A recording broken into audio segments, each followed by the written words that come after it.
जी हां दोस्तों, एक और डिप्टी सीएम का प्लेन क्रैश होने से बाल बाल बचा। अजीत के प्लेन क्रैश की जांच सुप्रीम कोर्ट के जज करेंगे।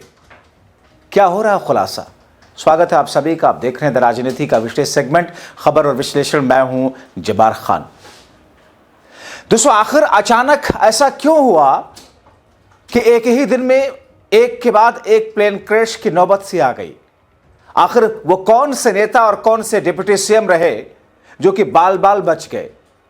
दोस्तों, 28 जनवरी 2026 भारतीय राजनीति और विमानन इतिहास के लिए किसी खौफनाक मंजर से कम साबित नहीं रहा। सुबह सुबह महाराष्ट्र के कद्दावर नेता अजित पवार के विमान हादसे में मौत, जिस खबर ने सबको सन्न कर दिया। तो दोपहर होते होते और उसके बाद जयपुर एयरपोर्ट से एक ऐसी डरावनी खबर आई जिसने सुरक्षा एजेंसियों के होश उड़ा दिए। एयर इंडिया के विमान में सवार पंजाब के पूर्व डिप्टी सीएम, राजस्थान कांग्रेस के प्रभारी सुखविंदर सिंह रंधावा की जान जाते जाते बच गई, बाल बाल बचे। जयपुर एयरपोर्ट के रनवे पर लैंडिंग के समय कुछ ऐसा हुआ, प्लेन में सवार यात्री अपनी मौत को सामने से देख रहे थे। आसमान में मंडराता यह खतरा कई बड़े सवाल खड़े कर रहा है। दोस्तों, हुआ यूं कि दिल्ली से जयपुर आ रही एयर इंडिया की फ्लाइट AI 1719 लैंडिंग के लिए रनवे की ओर बढ़ रही थी। विमान में सुखविंदर सिंह रंधावा समेत कई यात्री थे। सब कुछ सामान्य लग रहा था, लेकिन जैसे ही प्लेन रनवे के करीब पहुंचा, पायलट को कुछ तकनीकी गड़बड़ी, अनस्टेबल अप्रोच का एहसास हुआ। रनवे की स्थिति ठीक नहीं थी या प्लेन में कोई खराबी आ गई थी, जिसकी वजह से पहली बार लैंडिंग फेल हुई। ठीक वैसे ही जैसे कि अजीत पवार के उस प्लेन की लैंडिंग पहली बार फेल हो गई थी, मगर यहां पायलट ने सूझबूझ दिखाई और पहिए जमीन से छूने से पहले प्लेन को वापस आसमान में खींच लिया। अगले 10 मिनट तक प्लेन जयपुर के आसमान में चक्कर काटता रहा। अंदर बैठे रंधावा समेत हर यात्री की सांसें गले में अटकी हुई थी। विमानन विशेषज्ञ के अनुसार जब भी पायलट को लगता है कि लैंडिंग सुरक्षित नहीं है तो वो गो अराउंड का सहारा लेता है। जयपुर एयरपोर्ट पर भी वही हुआ।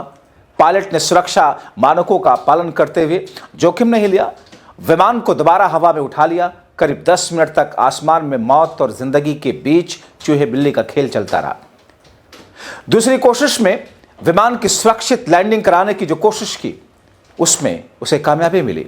सुखविंदर सिंह रंधावा पूरी तरह सुरक्षित हैं, लेकिन उनके चेहरे पर वो डर साफ दिखा जो आसमान में मंडराते खतरे ने पैदा किया था।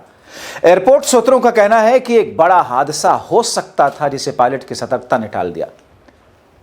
दोस्तों, अजित पवार वाले हादसे के ठीक कुछ घंटों के बाद रंधावा के विमान की लैंडिंग फेल होना महज एक इत्तफाक है या चार्टर्ड और कमर्शियल फ्लाइट्स की सुरक्षा में कोई बड़ी चूक? इसकी जांच प्राथमिकता बन चुकी है। एक ही दिन के भीतर दो कद्दावर नेताओं के साथ हुए इन वाकयों ने पूरे देश को हिला दिया। जहां एक तरफ महाराष्ट्र अपने दादा को खोने के शोक में है, दूसरी तरफ जयपुर में रंधावा की सुरक्षित लैंडिंग को लोग किसी चमत्कार से कम नहीं मान रहे। 28 जनवरी 2026 की यह तारीख इतिहास के पन्नों में काले अक्षरों में दर्ज हो गई। राजनीति के दिग्गजों के लिए चार्टर्ड विमानों का सफर अब डर का सबब बनता जा रहा है। सरकार और विमानन मंत्रालय के लिए अब यह सबसे बड़ी चुनौती है कि वो इन हादसों और क्लोज कॉल्स के पीछे की असली वजह और कारण को पता लगाए। दोस्तों, उधर अजित पवार के प्लेन क्रैश को लेकर विवाद बढ़ गया। सवाल ये कि महाराष्ट्र के उप मुख्यमंत्री और एनसीपी प्रमुख अजित पवार के प्लेन क्रैश में अब साजिश की थ्योरी क्यों आने लगी? पश्चिम बंगाल के मुख्यमंत्री ममता बनर्जी, सपा मुखिया अखिलेश यादव और ऐसे कांग्रेस पार्टी के नेता, विपक्ष के कई नेता इस मामले की पूरी जांच की मांग क्यों कर रहे हैं? ममता ने तो यहां तक कह दिया कि मीडिया में पढ़ा था कि अजित पवार बीजेपी छोड़कर के वापस शरद पवार के एनसीपी में लौटने वाले थे। ऐसे में हादसा संदिग्ध है। उन्होंने सुप्रीम कोर्ट की निगरानी में जांच की मांग की। हादसे को लेकर विपक्ष के नेता क्या क्या सवाल उठा रहे हैं, किस किस तरह की जांच की मांग कर रहे हैं, जानने से पहले अब तक सामने आए हादसे की पूरी जानकारी आपके सामने अलग अलग माध्यमों से आ रही होगी। अजित पवार, जिस तरीके से उनका निधन हुआ, जिस तरीके से बारामती जाते हुए एयरपोर्ट पर लैंडिंग के दौरान जो कुछ हुआ, 5 लोगों की जिंदगियां जिस तरीके से गई, उसे जहन अभी कबूल नहीं कर पा रहा, मगर ये सच है। दोस्तों, विपक्षी नेताओं ने हादसे की गहन जांच की मांग की है। पश्चिम बंगाल के मुख्यमंत्री ममता बनर्जी, जैसा कि मैंने आपको लगातार बताया, सबसे ज्यादा जोरदार तरीके से सुप्रीम कोर्ट की निगरानी में जांच की मांग की। पत्रकारों से बातचीत के दौरान कहा है, बहुत सदमे वाली खबर है। अजित पवार जिस तरीके से उनकी जान गई, अब लोगों की सुरक्षा बची नहीं, राजनीतिक नेताओं की भी नहीं। कुछ दिन पहले सोशल मीडिया पर पढ़ा था, वो कहती हैं कि अजित पवार बीजेपी छोड़कर वापस शरद पवार के एनसीपी में लौट रहे थे। ऐसे में हादसा संदिग्ध लगता है। ममता बनर्जी ने क्या कहा? कहती हैं, सिर्फ सुप्रीम कोर्ट पर ही भरोसा है, बाकी सभी एजेंसियां खरीदी जा चुकी हैं या समझौता हो चुका है। जांच सुप्रीम कोर्ट की निगरानी में होनी चाहिए ताकि सच सामने आए। अजित पवार की अचानक मौत से हम सदमे में हैं। इस त्रासदी पर गहरा दुख है।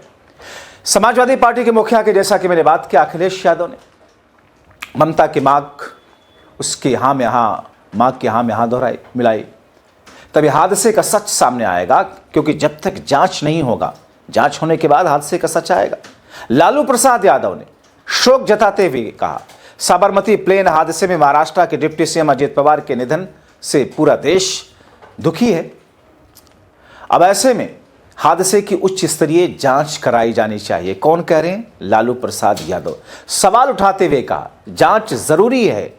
अपने एक्स पर लालू प्रसाद यादव ने लिखा, बारामती प्लेन हादसे में महाराष्ट्र के डिप्टी सीएम अजित पवार के निधन, जिससे हर कोई दुखी महसूस कर रहा है, इसकी उच्च स्तरीय जांच होनी चाहिए, जरूरी है ये। उधर जम्मू कश्मीर के मुख्यमंत्री उमर अब्दुल्ला ने जो कुछ कहा, उससे मामला और गंभीर होता दिख रहा है। जम्मू कश्मीर के मुख्यमंत्री उमर अब्दुल्ला ने जांच की मांग की और इसे सिर्फ हादसा मानने से इनकार किया। दोस्तों, टीवी टुडे, इंडिया टुडे की रिपोर्ट के मुताबिक उन्होंने कहा कि पारदर्शी और उच्च स्तरीय जांच होनी चाहिए ताकि तकनीकी या अन्य कारण स्पष्ट हो। एक्स पर पोस्ट करते हुए लिखा, अजीत पवार साहब के अचानक निधन की खबर सुनकर सदमे में हूं। मैं अजीत दादा को बॉम्बे में कॉलेज के दिनों से जानता हूं, जब मैं वर्षा में शरद पवार साहब और उनके परिवार के साथ रहता था। अजीत दा एक काबिल प्रशासक और कुशल राजनीतिक संगठनकर्ता थे, जिनकी कमी बहुत खलेगी। मैं अपने पिता के साथ शरद पवार साहब, सुप्रिया सुले और पूरे परिवार के प्रति अपनी संवेदनाएं व्यक्त करता हूं। बहरहाल, वर्तमान में एयरक्राफ्ट एक्सीडेंट जांच ब्यूरो यानी कि AAIB इस हादसे की जांच कर रही है। कारण अभी तक आधिकारिक रूप से नहीं सामने बताया गया। कुछ रिपोर्ट्स में कहा गया कि मौसम खराब था, प्लेन में कोई तकनीकी खराबी थी। यह घटना महाराष्ट्र की राजनीति में अजित पवार की घटना बड़ा बदलाव लाने वाली है, ऐसा कहा जा रहा है, क्योंकि अजित पवार एक मजबूत नेता थे। विपक्षी दलों की जांच की मांग से मामला और राजनीतिक हो रहा है। मगर दूसरी तरफ जिस तरीके से कांग्रेस पार्टी के नेता और पूर्व डिप्टी सीएम के साथ में जो हादसा होते होते टला है, उससे सुरक्षा, यात्रियों की सुरक्षा, एविएशन से जुड़े हुए, सिविल एविएशन से जुड़े हुए, विमानन विभाग से जुड़े हुए सुरक्षा के मानदंड और ये सारी की सारी स्थितियां, इन तमाम चीज़ों से परे जो साजिश की थ्योरी सामने आ रही है, उसने बहुत कुछ सामने ला करके रखा है। अब पर्दा कौन हटाएगा? सुप्रीम कोर्ट की जांच, निष्पक्ष जांच के बाद असली सच। जाहिर तौर पर एक ऐसी स्थिति है दोस्तों, जब देश में अजित पवार के निधन के बाद और कांग्रेस पार्टी के नेता और पूर्व डिप्टी सीएम के बाल बाल बचने के बाद सवालों के घेरे में बहुत सारी स्थितियां हैं। क्या मौजूदा वक्त की मोदी सरकार इस पूरे मामले, इस पूरे हादसे और जो हादसा टला उसकी जांच वाकई निष्पक्षता के साथ कराने में रुचि रखती है, या महज जैसे कोई बात होती है, कोई घटना घटती है, उस पर जांच कमेटी बना दी जाती है, जांच चलती रहती है और फिर रिपोर्ट आकर के सबमिट हो जाती है, किसी को कुछ ना लेना होता ना देना होता? क्या वैसे होगा? क्या ये फाइलें धूल फांकती रहेंगी? बीते महीनों में आपने देखा किस तरीके से 275 यात्रियों से भरा हुआ विमान किस अंदाज में क्रैश हुआ। क्या हुआ उसमें? कितने लोगों को सजाएं हुई? किसकी गलती थी? किसी ना किसी की तो गलती रही होगी ना। आखिर चल क्या रहा है? इसीलिए दोस्तों, इंतजार करना होगा सबसे पहले कि उस ब्लैक बॉक्स में निकलता क्या है और उसके बाद इस पूरी जांच में क्या तस्वीरें उभरती हैं। इसीलिए कहते हैं, जागरूक रहिए, अपने अधिकार को, अपने हक को पहचानिए और हर हाल में अपनी आवाज़ उठाइए संवैधानिक दायरे में।